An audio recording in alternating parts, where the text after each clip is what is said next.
أعوذ بالله من الشيطان الرجيم. بسم الله الرحمن الرحيم. واتل ما أوحي إليك من كتاب ربك لا مبدل لكلماته ولن تجد من دونه ملتحدا۔ اور اے پیغمبر صلی اللہ علیہ وسلم، تم پر تمہارے پروردگار کی طرف سے وحی کے ذریعے جو کتاب بھیجی گئی ہے اسے پڑھ کر سنا دو۔ کوئی نہیں ہے جو اس کی باتوں کو بدل سکے، اور اسے چھوڑ کر تمہیں ہرگز پناہ کی جگہ نہیں مل سکتی۔ واصبر نفسك مع الذين يدعون ربهم بالغداة والعشي يريدون وجهه ولا تعد عيناك عنهم تريد زينة الحياة الدنيا ولا تطع من أغفلنا قلبه عن ذكرنا واتبع هواه وكان أمره فرطا۔ اور اپنے آپ کو استقامت سے ان لوگوں کے ساتھ رکھو جو صبح و شام اپنے رب کو اس لیے پکارتے ہیں کہ وہ اس کی خوشنودی کے طلبگار ہیں، اور تمہاری آنکھیں دنیاوی زندگی کی خوبصورتی کی تلاش میں ایسے لوگوں سے ہٹنے نہ پائے، اور کسی ایسے شخص کا کہنا نہ مانو جس کے دل کو ہم نے اپنی یاد سے غافل کر رکھا ہے، اور جو اپنی خواہشات کے پیچھے پڑا ہوا ہے، جس کا معاملہ حد سے گزر چکا ہے۔ وَقُلِ الْحَقُّ مِنْ رَبِّكُمْ فَمَنْ شَاءَ فَلْيُؤْمِنْ وَمَنْ شَاءَ فَلْيَكْفُرْ إِنَّا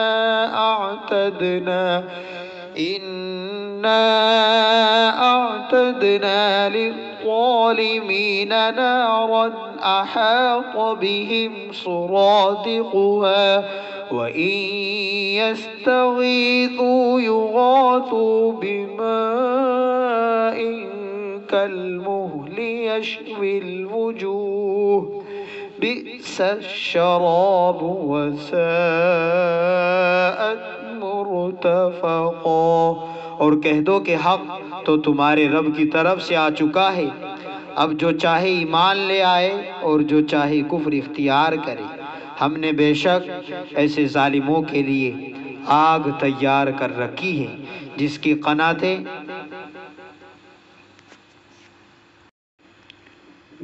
قناتیں ان کو گھیرے میں لے لے گی، اور اگر وہ فریاد کریں گے تو ان کی فریاد کا جواب ایسے پانی سے دیا جائے گا جو تیل کی تلچھٹ جیسا ہوگا، اور چہروں کو بھون کر رکھ دے گا۔ کیسا بدترین پانی اور کیسی بری آرام گاہ۔ ان الذين آمنوا وعملوا الصالحات انا لا نضيع اجر من احسن عملا۔ البتہ جو لوگ ایمان لائے اور انہوں نے نیک عمل کیے تو یقیناً ہم ایسے لوگوں کے اجر کو ضائع نہیں کرتے جو اچھی طرح عمل کرے۔ اولئک لهم جنات عدن تجری من تحتهم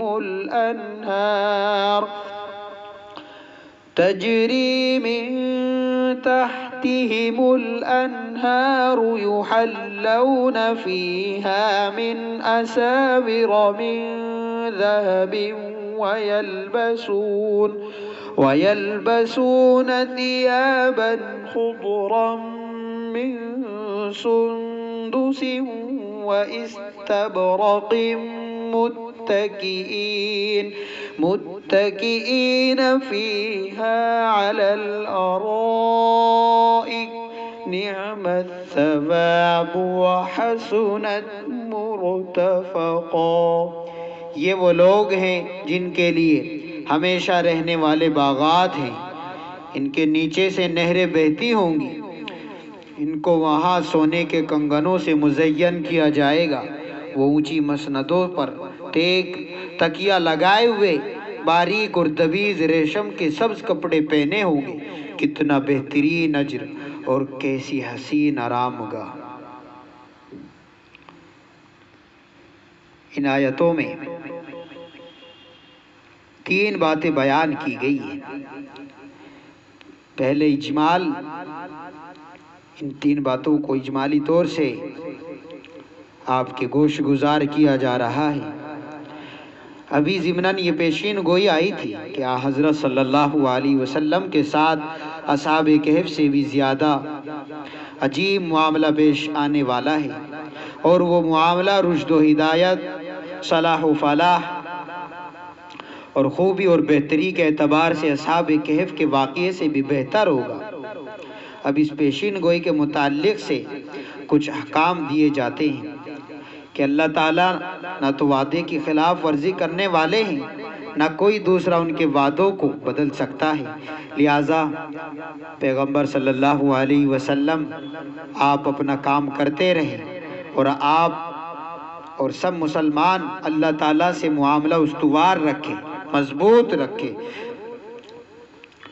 اور آپ مخلص مومنین کی طرف توجہ رکھیں، گو وہ فقراء ہو، آپ کی نگاہیں ان سے بڑھ کر خوشعیش لوگوں پر نہ پڑے، اور آپ ہوا پرستوں کی بات پر کان نہ دھرے، اور اعلان کر دے کہ حق آ گیا ہے، پس جس کا جی چاہے مان لے اور جس کا جی چاہے انکار کر دے۔ اللہ تعالیٰ کا اس میں نہ نفع ہے نہ نقصان، پھر انکار کرنے والوں کو ان کا انجام سنا دے اور ایمان لانے والوں کو حسن انجام کی خوشخبری دے دے۔ پہلی بات کہ آپ اپنے پروردگار کی کتاب کو جو آپ کی طرف وحی کی گئی ہے اس کو پڑھ کر سنائیں، اس کی تلاوت کریں، اس کو پڑھیں۔ آپ اپنے فرض منصبی کی انجام دہی میں مشغول رہے جو کافی اور شافی ہے۔ کتاب آپ کے پروردگار نے عنایت فرمائی ہے، اسے پڑھ کر سناتے رہے۔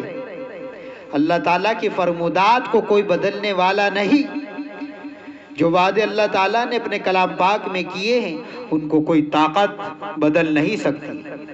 پیشین گوئی ہر بہر پوری ہوگی، حالات خواہ کیسے ناسازگار ہو، اور اللہ تعالیٰ کے سوا آپ ہرگز کوئی جائے پناہ نہیں پائیں گے۔ یہ بات کفار کو سنائی گئی ہے کہ جب وعدہ پورا ہوگا تو کفار کو کوئی جائے پناہ نہیں ملے گی۔ دوسری بات، آپ ہمیشہ مخلص مومنین پر اپنی توجہات مبذول رکھیں، کیونکہ وہی اسلام کا اصل سرمایہ ہے، اور ان کے فقر و فاقے پر نظر نہ ڈالیں کہ وہ آنکھ جھپکتے بدل جانے والے احوال ہیں، اور خدا فراموشوں کی ایک نہ سنیں، ان کی ہر بات راہ راست سے ہٹانے والی ہے۔ حق تعالیٰ فرما رہے ہیں، اور آپ خود کو ان لوگوں کے ساتھ روکے رکھیں جو صبح و شام اپنے پروردگار کو پکارتے ہیں اور ان کی خوشنودی چاہتے ہیں۔ رب کو خوش کرنا اور اللہ کی رضا حاصل کرنے کے لیے نہایت اخلاص کے ساتھ ہمیشہ عبادت میں مشغول رہتے ہیں، ذکر کرتے ہیں، قرآن کریم پڑھتے ہیں، نمازوں کی پابندی کرتے ہیں، حلال و حرام میں تمیز کرتے ہیں، اللہ کے حقوق کو پہچانتے ہیں۔ اگرچہ دنیاوی حیثیت سے یہ حضرات معزز مالدار نہیں، جیسے حضرت عمار، حضرت صہیب، حضرت بلال، حضرت ابن مسعود رضی اللہ عنہ، ایسے مخلصین کو اپنی صحبت سے مستفید کرتے رہیں اور لوگوں کے کہنے پر ان کو اپنی مجلس سے دور نہ کریں۔ آپ کی نگاہیں، آپ کی توجہات ان سے نہ ہٹیں۔ دنیاوی زندگی کی رونق چاہتے ہوئے ان غریب شکستہ حال مخلصین کو چھوڑ کر دنیا داروں کی طرف اس غرض سے نظر نہ اٹھائے کہ ان کے مسلمان ہونے سے اسلام کو بڑی تقویت ملے گی، اور آپ ایسے شخص کا کہنا نہ مانیں جس کے دل کو ہم نے اپنی یاد سے غافل کر دیا ہے، وہ اپنی خواہش پر چلتا ہے، اس کا معاملہ حد سے گزرا ہوا ہے، جن کے دل دنیا کے نشے میں مست ہو کر خدا کی یاد سے غافل ہو گئے ہیں، جو ہر وقت نفس کی خوشی اور خواہش کی پیروی میں مشغول لیتے ہیں، اور جن کی خدا بیزاری حدود سے تجاوز کر گئی ہے، ایسے بدمست غافلوں کی بات پر آپ کان نہ دھرے، ہاں وہ کیسی دولت مند اور جاہ و ثروت والے ہو۔ روایات میں ایسے واقعات آئے ہیں جن سے اس مضمون پر روشنی ڈالی جا سکے۔ پہلا واقعہ عیینہ بن حسن فرازی ان کا ہے کہ خدمت نبوی میں حاضر ہوا۔ آپ کے پاس حضرت سلمان فارسی رضی اللہ عنہ بیٹھے ہوئے تھے، ان کا لباس خستہ حیت فقیرانہ تھی۔ عیینہ نے کہا، ہمیں آپ کے پاس آنے اور آپ کی بات سننے سے یہی لوگ مانے ہیں، ایسے خستہ حال لوگوں کے پاس ہم نہیں بیٹھ سکتے، آپ ان کو اپنی مجلس سے ہٹا دے یا کم از کم ہمارے لیے علیحدہ مجلس منعقد کرے تو ہم حاضر ہو کر آپ سے استفادہ کریں گے۔ ایک دوسرا واقعہ امیہ بن خلف کا کہ اس نے حضرت صلی اللہ علیہ وسلم کو مشورہ دیا کہ شکستہ حال مسلمانوں کو آپ اپنے قریب نہ رکھیں بلکہ قریش کے سرداروں کو ساتھ لگائیں، یہ لوگ آپ کا دین قبول کریں گے تو اسلام کو ترقی ہوگی۔ ایک تیسرا واقعہ عیینہ بن بدر اور اقرا بن حابس ان کا ہے کہ انہوں نے حضور سے کہا کہ اگر آپ مجلس میں صدر نشیں ہوں اور ان نزیلوں کو اپنے پاس سے ہٹا دے اور ان کے جبوں کی بدبو سے ہمیں نجات دے دے۔ اس کی مراد حضرت سلمان فارسی، حضرت ابو ذر غفاری رضی اللہ عنہما اور فقراء مومنین تھے جو اس زمانے میں اون کے جبے پہنتے تھے، تو ہم آپ کی مجلس میں بیٹھے، آپ سے باتیں کریں، آپ کی تعلیمات سے استفادہ کریں۔ یہ سب واقعات در منصور میں ہیں۔ جب اس قسم کی بیہودہ مشورے بار بار سامنے آئے تو یہ آیت کریمہ اور اسی مضمون کی دوسری آیت سورۃ الانعام آیت نمبر 52 میں بھی یہ مضمون ہے۔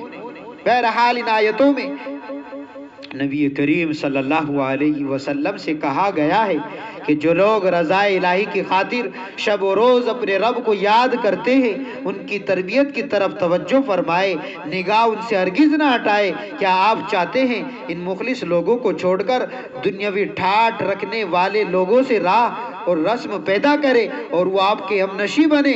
یہ بات اگرچہ حضرت صلی اللہ علیہ وسلم کو مخاطب بنا کر کہی گئی ہے، مگر در حقیقت سرداران قریش کو سنائی گئی ہے کہ تمہاری یہ دکھاوے کی شان و شوکت جس پر تم آپے سے باہر ہو رہے ہو، اللہ تعالیٰ اور اس کے رسول کی نگاہ میں کچھ وقعت نہیں رکھتی۔ تم سے وہ غریب لوگ زیادہ قیمتی ہیں جن کے دل میں اخلاص ہے، جو اپنے رب کی یاد سے غافل نہیں ہوتے۔ تمہیں بات سننی ہو سنو، نہ سننی ہو نہ سنو، مگر یہ سودا دماغ سے نکال دو، یہ بات دماغ سے ہٹا دو کہ تمہاری خاطر ان مخلصین کو یہاں سے ہٹایا جائے گا۔ تیسری بات، عام اعلان کیا جائے کہ حق لوگوں تک پہنچ چکا ہے اور اللہ کی حجت تمام ہو چکی ہے، اب لوگوں کی مرضی ہے مانے یا نہ مانے۔ اللہ تعالیٰ کو کسی کے ماننے نہ ماننے کی پرواہ نہیں، جو کچھ نفع نقصان ہوگا انہی کا ہوگا، بس ماننے والے اور نہ ماننے والے دونوں ہی اپنا انجام سن لے۔ حق تعالیٰ فرما رہے ہیں، آپ صلی اللہ علیہ وسلم کہہ دے کہ دین حق تمہارے پروردگار کی طرف سے آ گیا۔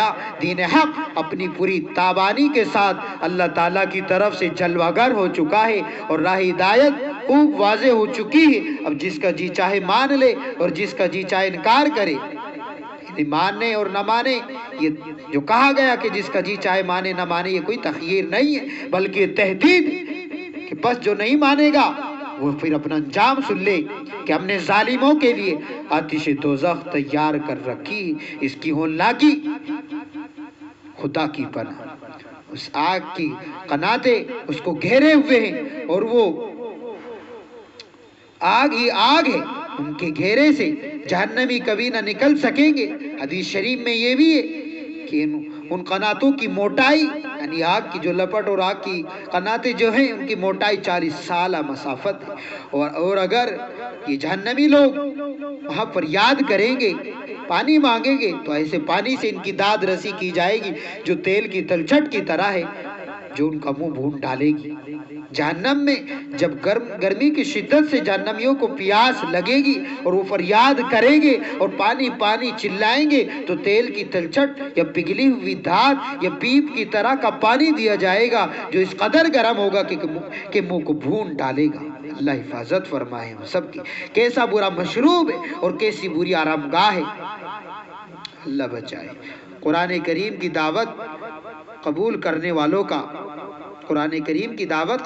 والوں کا بہترین انجام بھی ہے جو قرآن کے احکام کو، رسول کی رسالت پر ایمان لا رہے ہیں، کہ بے شک جو لوگ ایمان لائے انہوں نے اچھے کام کیے ہیں، ہم ان لوگوں کا اجر ضائع نہیں کریں گے۔ جو اچھی طرح عمل کرتے ہیں ان کی ادنا سے ادنا نیکی بھی ضائع نہیں ہوگی، ہر نیکی کا ان کو پورا پورا بدلہ ملے گا۔ ایسے ہی لوگوں کے لیے سدا بسنے کے باغات ہیں۔ یہ دوزخیوں کی سختیوں اور ہولناکیوں کے مقابلے میں جنت والوں کے عیش کا بیان ہے کہ ان کو بسنے کے لیے ایسے باغات دیے جائیں گے جو کبھی ان سے چھینے نہیں جائیں گے۔ جنتی سدا جنت میں رہیں گے، ان کے نیچے، جنت کے نیچے نہریں بہتی ہوگی جس سے منظر بھی خوشنما ہوگا اور باغات بھی سدا بہار ہوں گے۔ ان کو وہاں سونے کے کنگن پہنائے جائیں گے۔ قدیم زمانے میں بادشاہ سونے کے کنگن پہنتے تھے، اہل جنت کو بھی یہ شاہانہ زیور پہنایا جائے گا۔